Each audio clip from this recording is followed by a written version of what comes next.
Bismillahirrahmanirrahim.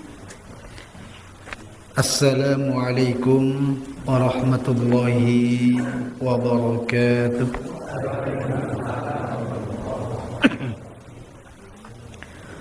Alhamdulillahilladzi bi ni'matihi tatimmus shalihat wa bi fadlihi tatanazzalul khairat wal barakat وبتوفيقه تتحقق المقاصد والغايات أشهد أن لا إله إلا الله وأشهد أن محمدا عبده ورسوله لا رسول ولا نبي بعده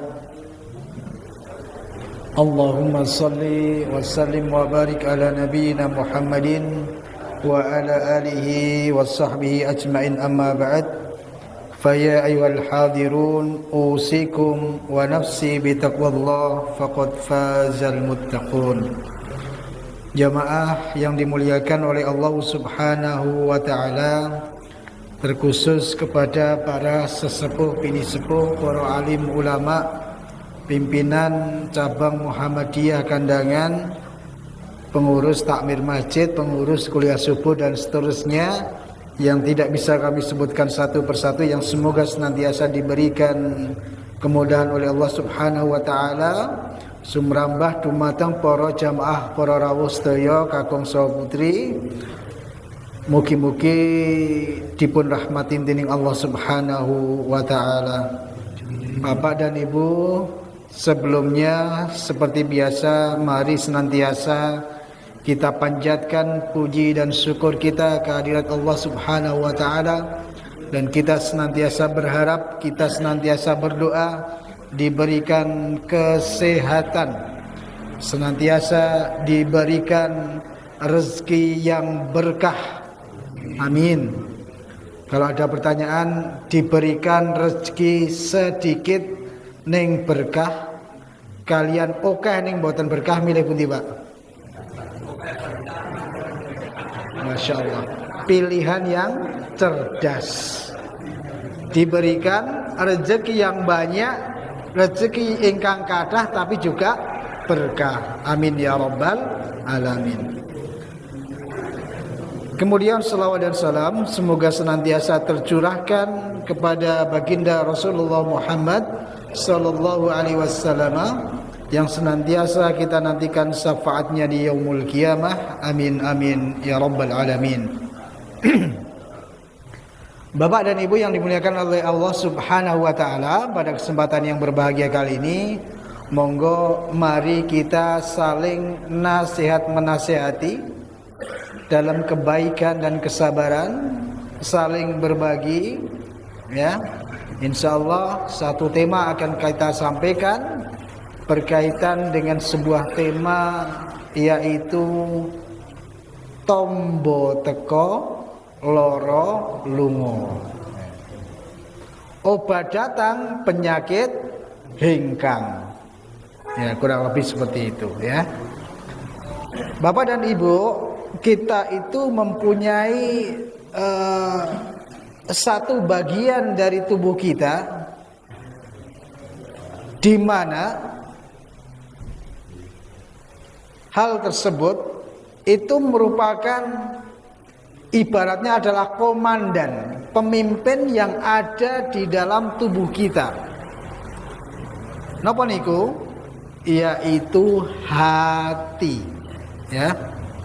Maka Rasulullah Shallallahu Alaihi Wasallam dalam hadisnya, dan ini sudah sering kita dengarkan, yang diriwayatkan oleh Imam Muslim, ala wa inna fil jasadi mudghah, ketahuilah sesungguhnya di dalam tubuh manusia itu ada segumpal darah. Idza sholahat sholahal jasadu kulluh, Apabila segumpal darah itu baik, maka akan menjadi baiklah seluruh tubuh kita itu. Wa idza fasadat, tetapi segumpal darah itu ketika itu rusak, ya, fasadal jasadu kullu, maka bagian-bagian tubuh kita yang lain itu bisa menjadi rusak pula. Ala wahyal qalb, ingatlah, satu gumpal darah, segumpal darah itu adalah hati kita. Maka Syekhul Islam Ibnu Taimiyah, beliau pernah menyampaikan bahwa amalan badan itu tidak akan diterima tanpa perantara amalan hati. Karena hati adalah raja, sedangkan anggota badan lainnya itu ibaratnya adalah prajuritnya. Bila sang raja buruk, maka buruklah seluruh prajuritnya. Jadi kalau kita mau mengerjakan sesuatu itu kan ada komandonya, ada perintahnya. Perintahnya ya di hati kita itu. Kemudian anggota badan kita yang lain adalah prajuritnya. Ketika ada komandan kokam, ini kan prajurit-prajurit, ada komandannya, yang memerintahkan kan komandannya. Nah, maka komandan yang ada dalam tubuh kita adalah hati kita itu. Dan di antara sesuatu upaya yang bisa dilakukan agar hati kita lembut, agar hati kita itu tidak keras, salah satunya yaitu dengan rajin-rajin hadir di majelis ilmu.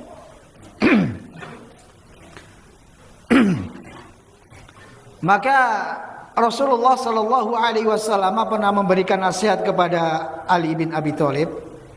Ya Ali, wahai Ali, idza madha 'alal mu'minin, idza madha 'alal mu'mini arba'una sabahan. Jika sudah terlewat pada seseorang mukmin itu arba'una sabahan, 40 hari. Walam yujalisil ulama'a, dan dia tidak duduk-duduk bersama ulama. Qasa qalbuhu, hatinya ini akan menjadi keras. Wa jasura 'alal kabair, dan mudah sekali untuk dia melakukan dosa-dosa besar. Li'annal ilma hayatul qalbi, karena sesungguhnya ilmu itu adalah kehidupan hati. Bapak dan Ibu yang dimuliakan oleh Allah Subhanahu wa taala, maka hati kita itu terbagi menjadi 3. Yang pertama adalah ada hati yang bersih, ya ini yang paling baik. Orang yang mempunyai hati bersih, ya kan, tidak pernah iri dengki, tidak pernah menyimpan penyakit-penyakit di dalam hati, ya, selamat dari berbagai kerusakan. Dan hatinya itu tertaut kepada Allah Subhanahu wa taala, ia senantiasa khusyuk, hidupnya disandarkan, diniatkan untuk Allah Subhanahu wa taala, maka inilah adalah hati yang bersih. Kemudian yang kedua adalah hati yang mati, tidak ada kehidupan di dalamnya, ia tidak mengenal Rabb-nya, ia mengikuti seruan-seruan syaitan, tidak melakukan sunnah-sunnah Rasul dan seterusnya. Ini nanti bisa membawa kepada hati yang mati. Kemudian di tengah-tengah di antara keduanya adalah hati yang sakit. Nah, sebenarnya hati ini menyimpan energi, menyimpan tanda-tanda kehidupan. Akan tetapi bersarang penyakit-penyakit di dalam hatinya. Nah, ini yang sering ataupun barangkali yang paling banyak di antara orang-orang itu adalah di poin ini, hati yang sakit. Maka ketika hati itu sakit perlu diobati. Ayyuhal hadirun, a'azani Allah wa iyyakum ajmain. Saya kutipkan dalam sebuah kitab At-Tibyan fi Adabi Hamalatil Quran, kitab yang disusun oleh Imam An-Nawawi. Satu kalimat tetapi maknanya banyak sekali. Satu paragraf saya bacakan ya. Wa qala Sayyidul Jalil, dan dikatakan oleh seseorang yang mulia, Dzul Mawahibi wal Ma'arifi, yang beliau itu mempunyai anugerah dan kearifan. Siapa itu? Ibrahimu Al-Khawas. Ibrahim Al-Khawas rahimahullahu ta'ala. Beliau mengatakan begini, dawaul qalbi khamsatu asya'a, bahwa obat hati itu ada 5. Yang pertama adalah qiraatul Qur'ani bitadabburi, yaitu membaca Al-Qur'an dengan kita mentadaburi. Kemudian yang kedua adalah wa khalaul batni, mengosongkan perut atau puasa. Yang ketiga wa qiyamul laili, bangun di tengah malam, sholat malam. Kemudian yang keempat wat tadharru inda syahri, tadharru, merendahkan di hadapan Allah Subhanahu wa ta'ala di waktu sahur. Kemudian yang terakhir wa mujalasatus sholihin, bergaul dengan orang-orang yang solih. Ini sebenarnya adalah sesuatu yang sudah sering kita dengar. Bahkan sampai ada nasyid, ada lagu ya. Siapa itu? Opik gitu ya. Atau sering kita dengarkan, tombo ati iku ono limang perkara. Nah ini 5 perkara ini. Yang pertama apa Bapak dan Ibu? Qiraatul Quran bitadabburi, yaitu dengan kita membaca Al-Quran, kemudian kita berusaha mengetahui artinya, berusaha mengetahui tafsirnya, keterangan-keterangan dan seterusnya, sehingga ketika kita faham itu akan menjadi obat bagi hati kita. Sementara penyakit itu dikatakan oleh Ibnul Qayyim secara garis besar itu terbagi menjadi 2, yaitu penyakit hati. Ini di dalamnya ada subhat dan syahwat. Kemudian yang kedua ada penyakit yang berkaitan dengan badan. Penyakit yang berkaitan dengan badan ini ada fisik. Fisik, kita punya fisik tubuh kita sering sakit tangannya, kakinya, kepalanya dan seterusnya. Ini penyakit fisik.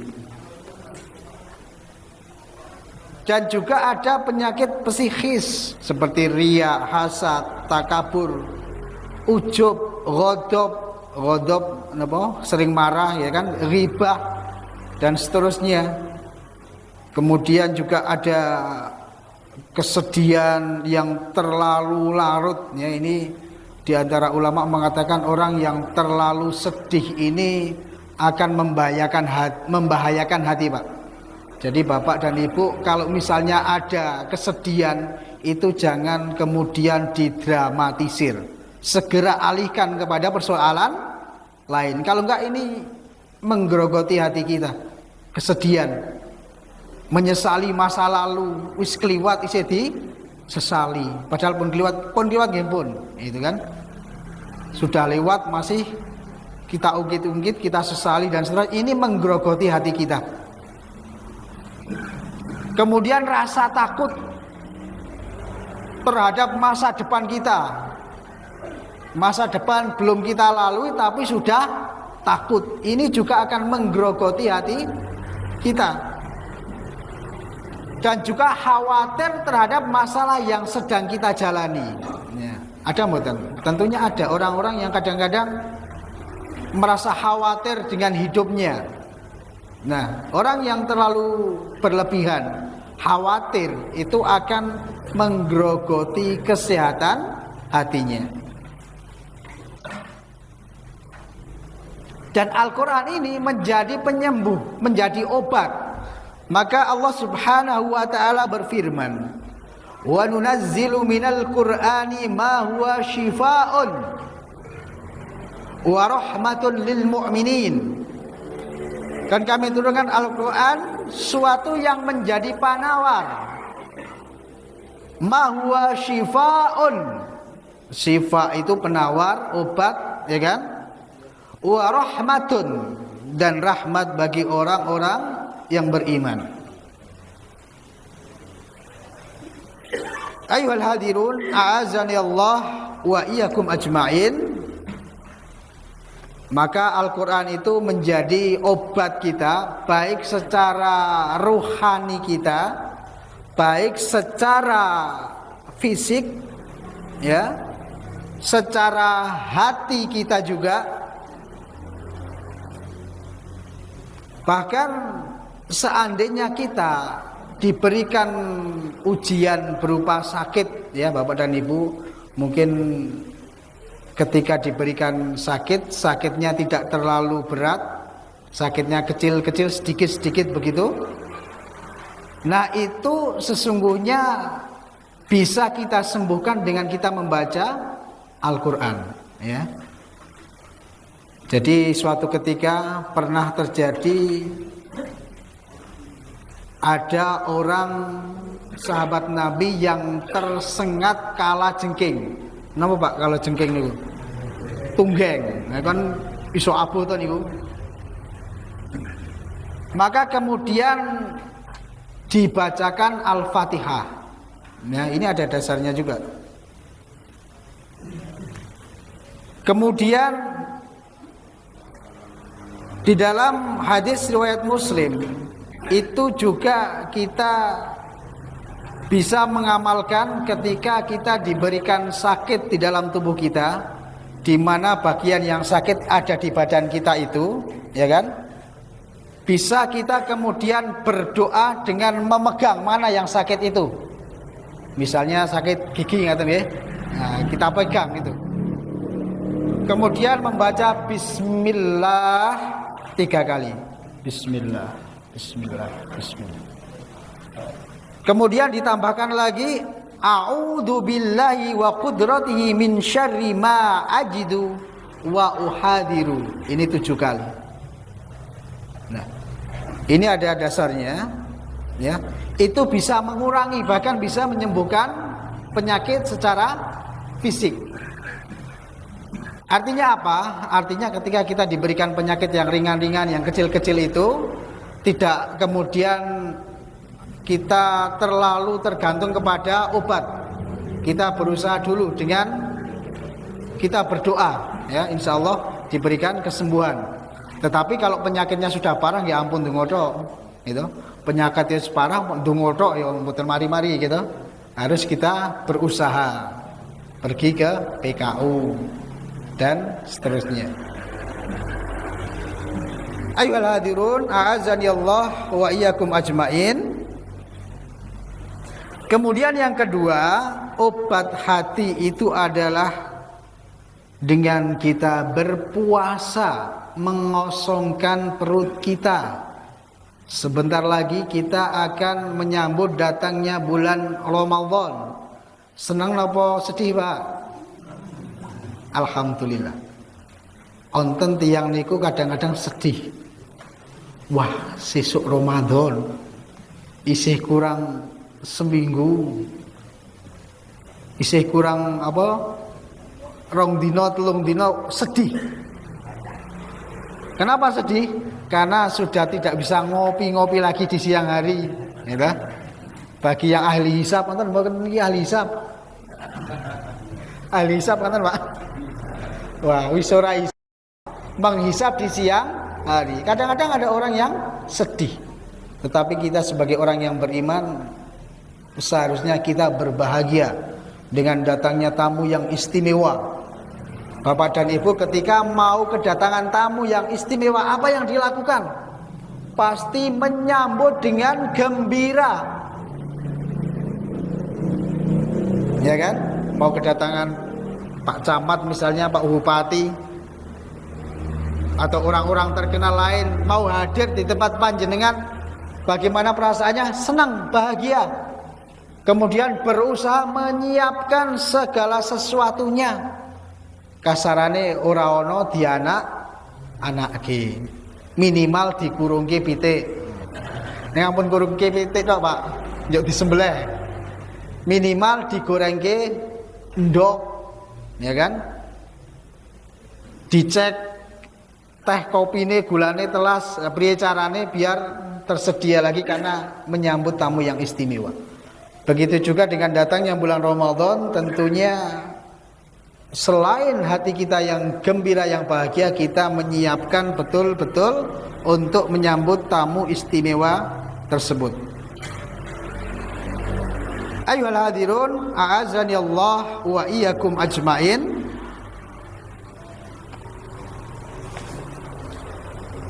Dan bulan Ramadan ini adalah bulan yang penuh dengan berkah. Di antaranya yang secara spesifik, secara fisik kita lihat di lingkungan kita nanti akan mengalami kenaikan aktivitas ibadah, kenaikan aktivitas keagamaan. Ada kuliah subuh, ada kultum duhur, ada kajian buka puasa, ada sholat taraweh, kultum dan seterusnya, ya kan? Itu menunjukkan keberkahan hadir di situ. Bahkan nyuwun sewu sing wong ora tahu sholat, begitu datang Ramadan ujuk-ujuk melu taraweh. Nah, ning ampun diaru-aru, Pak. Nek onten tiyang ngaten iki ampun diaru-arui. Gitu. Kita bombong mawon. Nek diaru-arui mungkin ndak mutung. Gitu. Weh, ora tahu ketok ning diae. Mungkin mutung. Gak apa-apa, biarkan. Kita kita rangkul dengan pelan-pelan.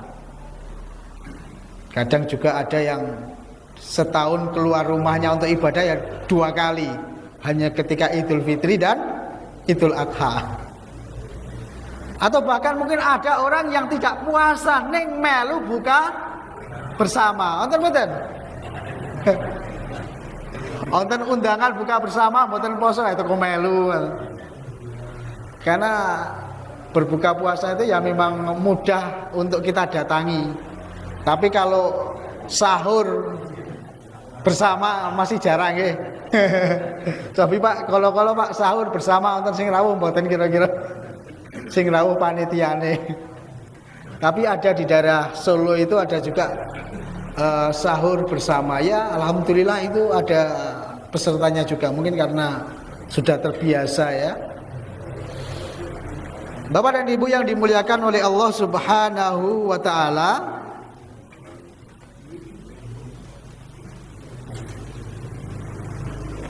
kemudian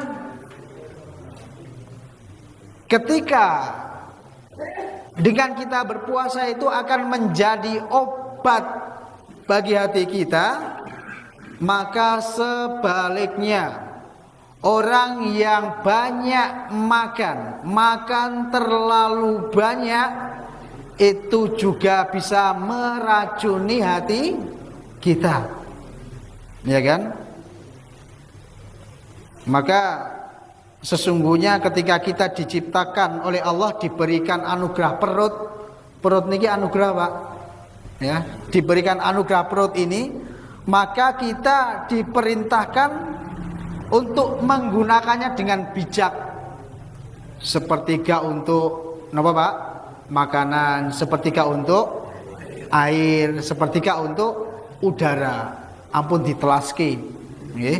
Biasanya kadang-kadang niki nek di bulan puasa khususnya yang masih muda, nek bapak-bapak, ibu-ibu yang sudah sepuh insya Allah tidak ya. Yang masih muda kadang-kadang kaget. Begitu seharian puasa kemudian berbuka langsung semuanya masuk, perutnya penuh dengan makanan dan minuman ya. Nanti tiba saatnya tarawih ngantuk. Nah ini penyakitnya. Ya kan? Nah, maka kenikmatan yang diberikan Allah kepada kita berupa perut yang istimewa ini kita pelihara dengan baik sesuai dengan anjuran Rasulullah Sallallahu Alaihi Wasallam. Ada orang istilahnya itu menyebutkan istilah manungso itu dengan kata-kata mangan opo-opo kerso. Itulah manusia. Ya betul. Ada hewan itu yang dia bisanya cuma makan daging. Ya betul Pak. Contohnya apa? Harimau, serigala, macan. Apa mau harimau kali macan ya? Singo, anak singo, tanggane singo dan seterusnya, ulo ya. Itu makannya hanya daging. Ada hewan yang hanya dia bisanya makan rumput daun, kambing, sapi dan seterusnya, ya kan? Ning menungso opo-opo kerso. Daun doyan, sayur doyan, buah-buahan nopo mleh doyan, daging nopo mleh. Wong suket mawon doyan nggih Pak nggih. Ramban niku lak suket nggih. Nah, itulah. Maka ini luar biasa pencernaan yang ada pada diri manusia itu. Ya kan? Niki istilah guyonan niki nggih. Ketika waktu di pondok itu anak-anak itu sering mengatakan begini. Ya. Kullu syai'in qalu illa watu. Ini bahasa campuran Pak, bahasa Arab kalian Jawa. Artinya nopo? Kulu sain kolu, setiap sesuatu kolu niku nopo? Mlebu kabeh gitu. Illa kecuali kejaba watu. Ini guyonan anak-anak pondok seperti itu ya. Ayyuhal hadirun azani Allah wa iyyakum ajmain. Kemudian yang ketiga, obat hati yang ketiga adalah mendirikan sholat malam ya. Maka ada keistimewaan di sepertiga malam terakhir. Dalam sebuah sabdanya Rasulullah sallallahu alaihi wasallam, beliau bersabda, yanzilu rabbuna tabarakallahu wa ta'ala kulla lailatin ila sama'id dunya. Yang intinya bahwa Allah Subhanahu wa ta'ala itu akan turun ke langit dunia hina yabqa sulusul lailil akhiru ya, di sepertiga malam terakhir. Yaqulu, kemudian Allah Subhanahu wa ta'ala berfirman, man yad'uni fa'astajib lahu. Barang siapa yang berdoa kepadaku pasti akan aku kabulkan. Man yas'aluni fa'u'tiyahu. Barang siapa yang meminta akan aku beri. Man yastaghfiruni fa'aghfir lahu. Dan barang siapa yang mohon maaf, mohon ampun kepadaku, pasti aku akan mengampuninya.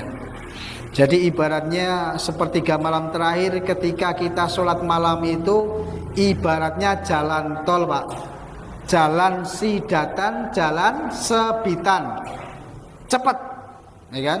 Kita bayangkan sepertiga malam terakhir di saat orang banyak yang tidur, kemudian kita bangun, ya ibaratnya jalan tol sepi, Wong jalan tol mawon pun khusus, apalagi jalan tol bengi, wah dhewe les cepat insyaallah.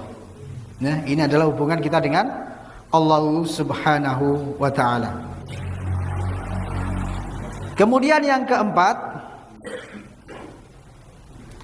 merendahkan diri kita di hadapan Allah Subhanahu wa taala di waktu sahur. Kapan waktu sahur? Ya ketika sekitar, kalau kita jamkan ya sekitar jam 3 sampai nanti datangnya subuh. Ya. Maka Allah Subhanahu wa taala berfirman, wa bil ashari hum yastaghfirun, dan di waktu sahur mereka memohon ampunan. Nah, ini adalah waktu-waktu yang sangat mustajab ketika kita berdoa kepada Allah Subhanahu wa taala di waktu sahur itu.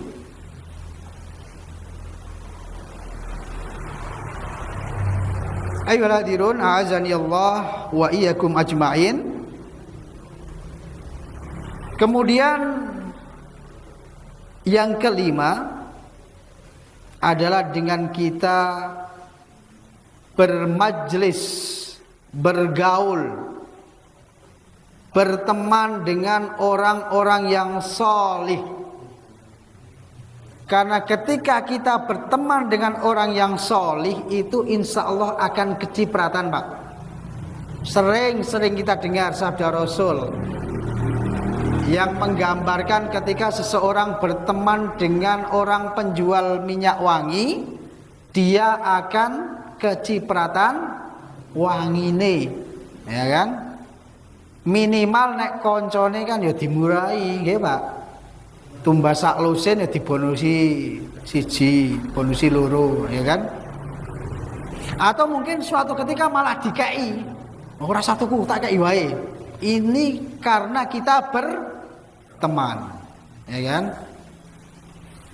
Begitu juga ketika kita berteman dengan orang yang jelek, orang yang jahat, orang yang buruk, kita bisa kecipratan. Orang yang membuat apa istilahnya pandai besi ngaten nggih. Nah, itu kita bisa kecipratan apinya.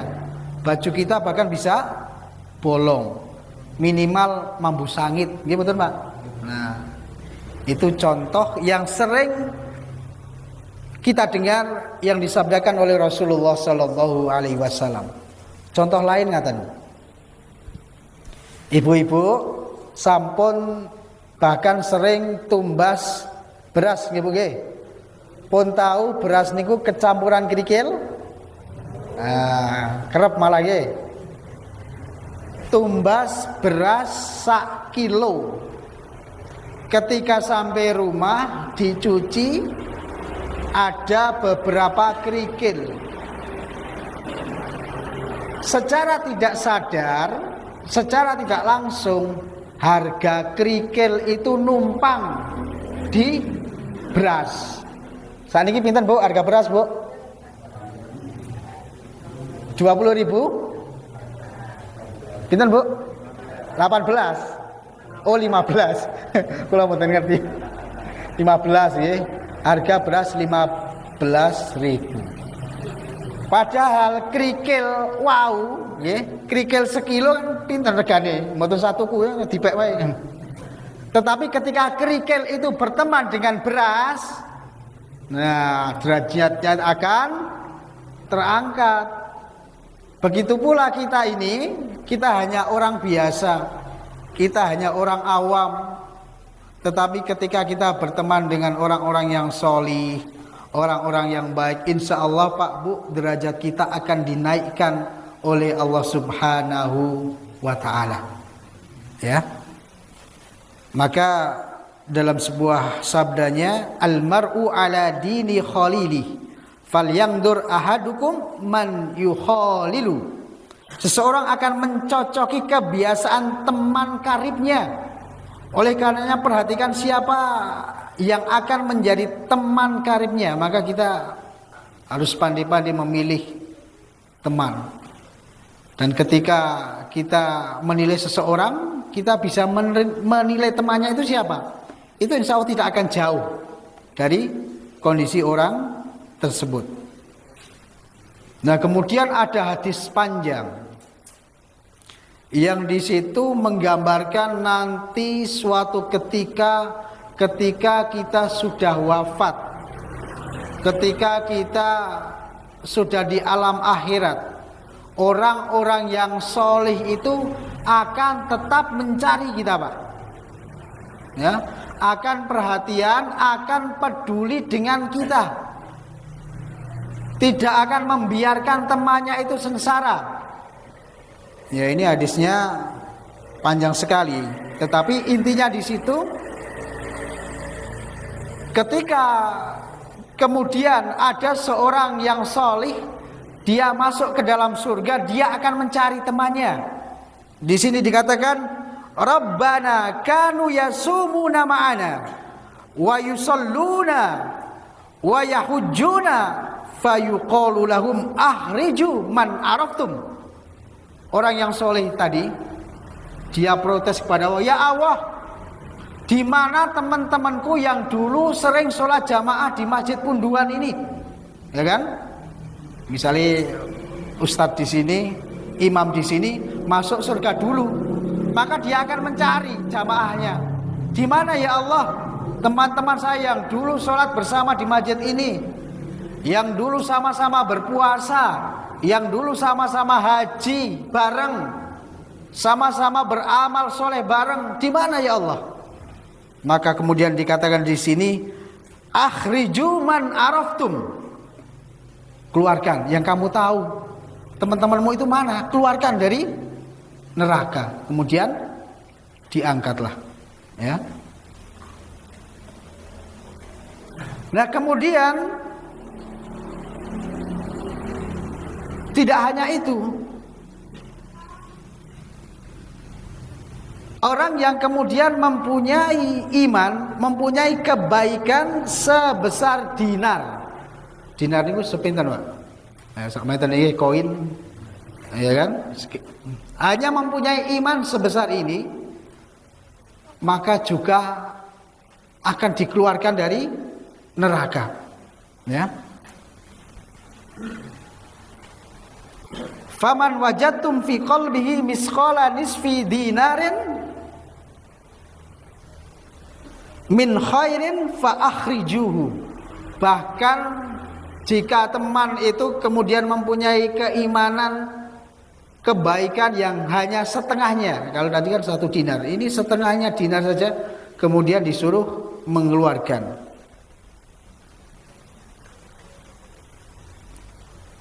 Kemudian faman wajadtum fi qalbi misqala dzarratin min khairin fa akhrijuhu. Bahkan kemudian yang mempunyai kebaikan sebesar dzarrah. Dzarrah itu bisa dimaknai atom atau molekul yang paling kecil, itu kemudian juga disuruh keluar dari neraka untuk dimasukkan ke dalam surga. Jadi insya Allah pada intinya ketika seseorang itu berteman dengan orang-orang yang baik, kemudian di hatinya masih ada iman meskipun kecil, insya Allah akan dinaikkan ke dalam surga. Tapi nggih ampun kemudian wah yang penting iman ra kita cilik ya. Ada sesuk kan ring surga. Ya pola pikir kita tidak seperti itu. Pola pikir kita adalah berusaha untuk memperbanyak amal kebaikan. Karena lamanya di neraka itu jika dibandingkan dengan di dunia, waktunya itu begitu sangat panjang. Ya, pengennya kan boten mampir neraka nggih Pak nggih. Datang langsung ke surga. Tetapi dikatakan banyak orang-orang yang mampir dulu ke neraka. Ibaratnya itu kalau dikisahkan ada orang-orang yang sudah lama masuk di surga, kemudian ada orang yang baru saja masuk. Nek bahasane kula panjenengan, Pak De, saking pundi mampir teng pundi? Teng neraka pripun jalan. Nah kan? Tentunya kita berharap ya seandainya mampir ya mampiri sedilit wae. Ayyuhal hadirun, azanillah wa iyyakum ajmain. Karena neraka, kalau kita berbicara neraka kan ngerinya sungguh amat ngeri. Ya, sering kita dulu mendengar, bahkan ketika kita waktu masih kecil sering diceritakan bagaimana kengerian neraka itu ketika seseorang memakai sandal, ya kan? Pakai sandal menyak ini apa?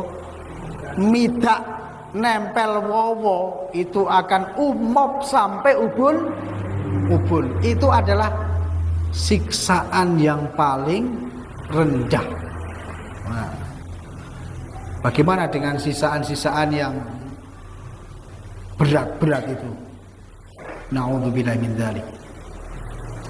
Ayyuhal hadirun, a'azani Allah wa iyyakum ajmain.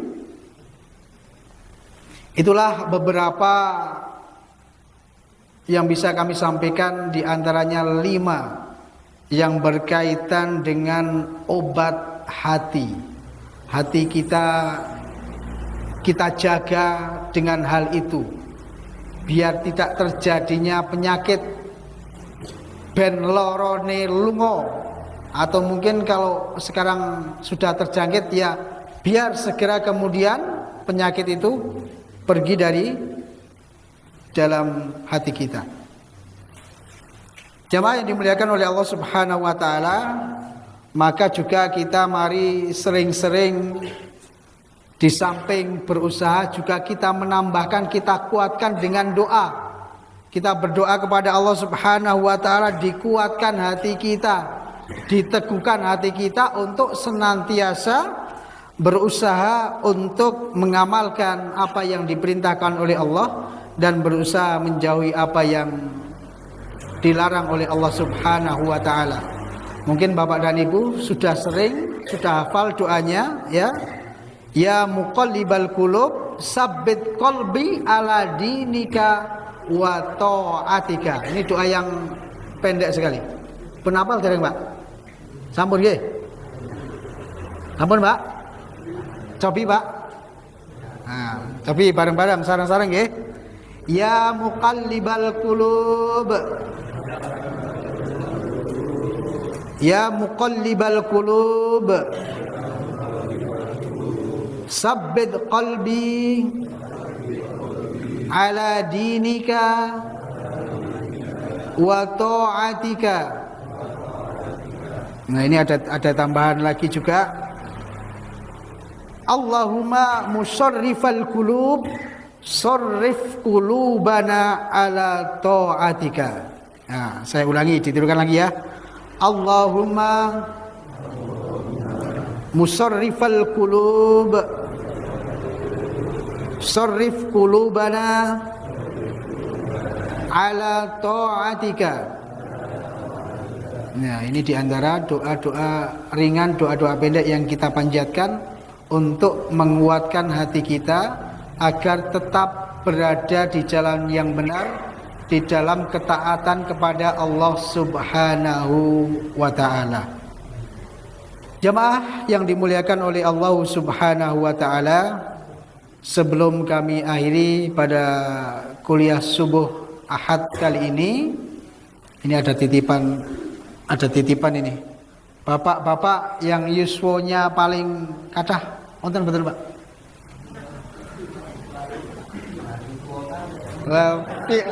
Pinten, Pak? Yuswane pinten, Pak? Sinten paling sepuh? Pundi, Pak, rekomendasi? Bapak 88. Daleme pundi, Pak? Nah, niki wonten souvenir nggih, Pak. Ah, mengke diasto. Mungkin nek mboten remen paringke wayahe. Ibu-ibu ada, Bu, yang sepuh yuswane, Bu? Pundi, Bu? Kersa souvenir mboten? Oh, kan Bapak nika. Ibu-ibu wonten? Nek mboten wonten tak paringi bapak-bapak. Pundi ingkang sepuh? Timur-timur sedaya nggih. Wonten? Oh nggih, yuswa pinten, Bu?